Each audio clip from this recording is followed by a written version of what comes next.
Please welcome the Honorable Michael Mukasey.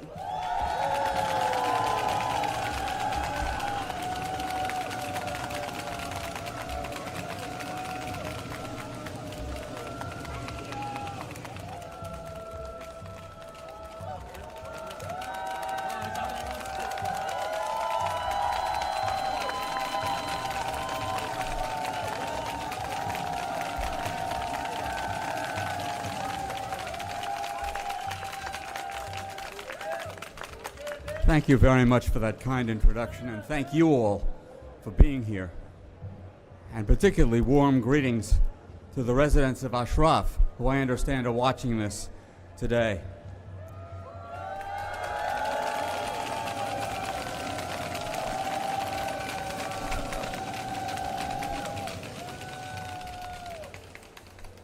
This is the 60th year since the founding of MEK, and of course, a lot has changed in that time, although in a sense, a lot has not changed. MEK was founded to oppose the tyranny of the Shah. It continues to oppose tyranny. Since 1979, and now, the tyranny of the mullahs. The late Senator Joseph Lieberman, a great friend of MEK and a personal friend of mine and law school classmate from law school, referred to Iran as the unfinished business of the 20th century, and it still is the unfinished business of the 20th century. We're meeting today across the street from the headquarters of the United Nations, an institution that should have been of help.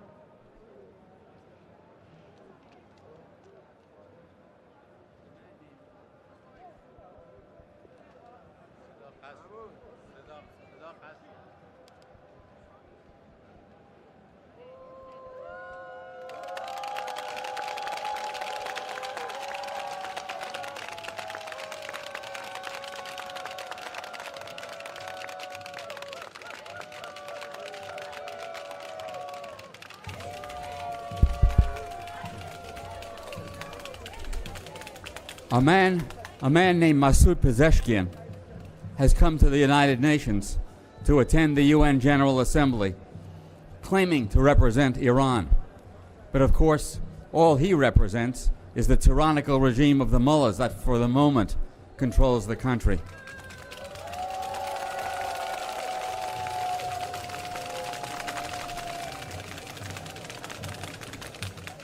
When Pezeshkian took office, another law school classmate of mine circulated an email to the class saying that we should all be encouraged because it's likely he will be more liberal than Ebrahim Raisi, the mass murderer who was his immediate predecessor.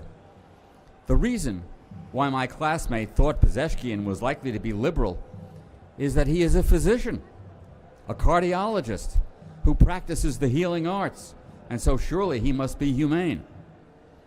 As I pointed out to my classmate and to the others at the time, Bashar al-Assad of Syria, who killed hundreds of thousands of his own citizens, is a physician.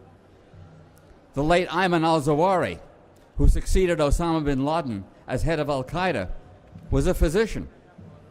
And Joseph Mengele, who conducted experiments on concentration camp inmates during World War II, was a physician. So we should not take a lot of encouragement from Dr. Pezeshkian's medical credentials. And sure enough, he is simply a mouthpiece for the mullahs, as he himself has conceded. But even if Pezeshkian is not much of an improvement, as to matters that are not within the control of the regime, things do seem much improved. For the first time since I started addressing gatherings like this in 2009, we can be less concerned with the possibility that the regime may get an atomic bomb. Those ambitions were dashed in the past several weeks.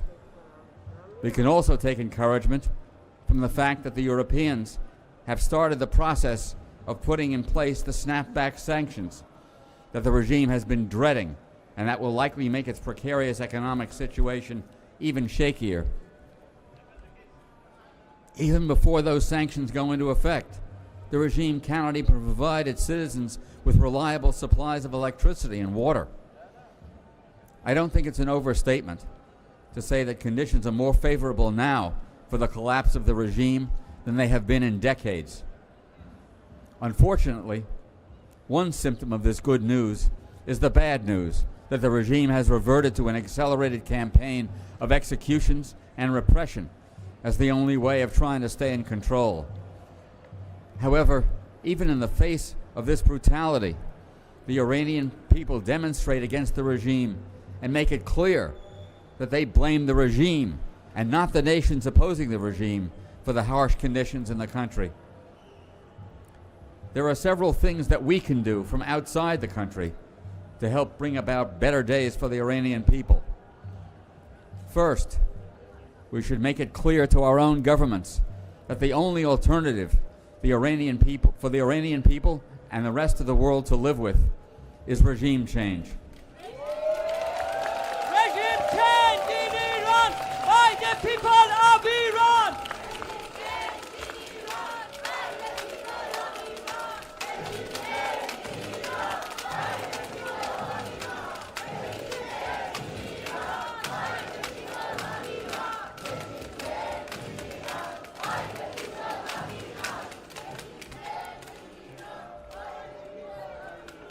Second, we should make it clear that that change must be complete and reject the suggestion of self-serving fools like the son of the Shah and members of his clique that people in the IRGC and the MOIS can help establish a new order in Iran, or that his connection to the corrupt regime of the Shah somehow gives him credentials for leadership in a new government.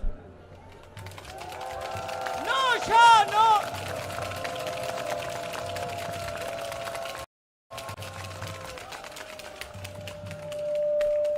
We must make it clear to the media that he has no standing whatsoever to claim leadership authority.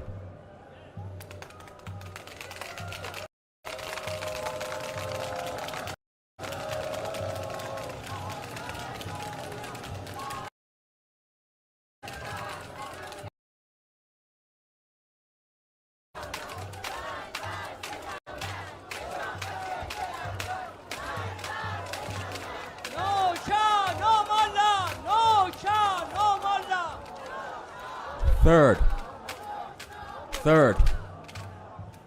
Third, we should prepare for the day when the mullahs and those who support them can be made to face justice by compiling a record, by testimony and documentation of what they did.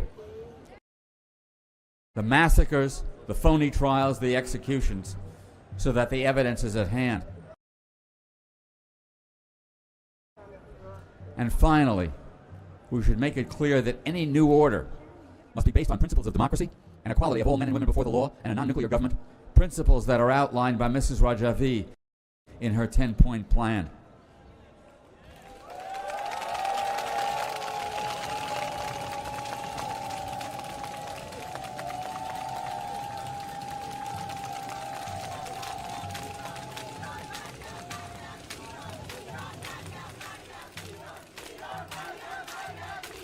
Iran, Maryam, Maryam, Iran.